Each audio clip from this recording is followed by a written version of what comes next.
I'm Ray Labrino from the W. The FDA blasts Juul's flavors, including mango, cucumber, and Virginia tobacco.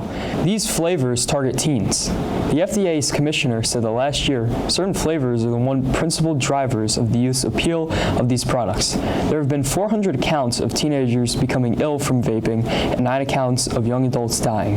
The FDA determined Juul stop its attack on younger audiences. In September, the FDA announced a flurry of fines and warning letters that it has sent to convince stores from selling Juuls to underage customers.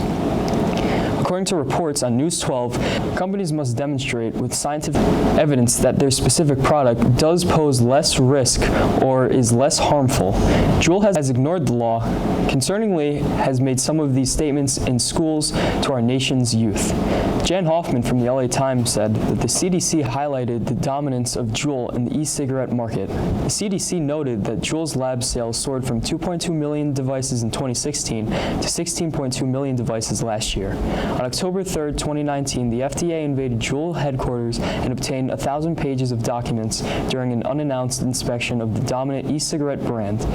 This inspection came after the agency announced a comprehensive crackdown on e-cigarette manufacturers, citing an epidemic of nicotine addiction among U.S. youths. Parents need to make sure that they talk to their kids about the dangers of juuling. According to News 12 and the New York Times and the Los Angeles Times, Juuls are killing other youths and their young minds.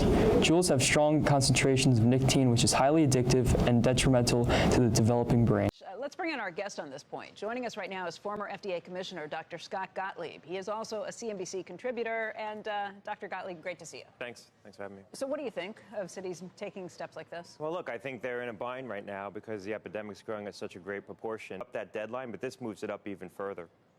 I've noticed marketing from Juul lately has been completely focused around people who used to smoke cigarettes and now smoke e-cigarettes, and they're really pushing this. I guess they're trying to win the court of public opinion right now, but will that work in the regulators' eyes? Well, look, a lot of those ads are in the Wall Street Journal and other things that kids aren't looking at. I think Juul really created this phenomenon. The CDC is trying to shut down Juul headquarters for their crimes against the youth of America. A representative from Juul is going to face lawsuits it can't afford and will face a judge. The CDC is keen on shutting off Juul from open markets and keeping them out of teens' hands. This is Ray Labrino, and you're watching W.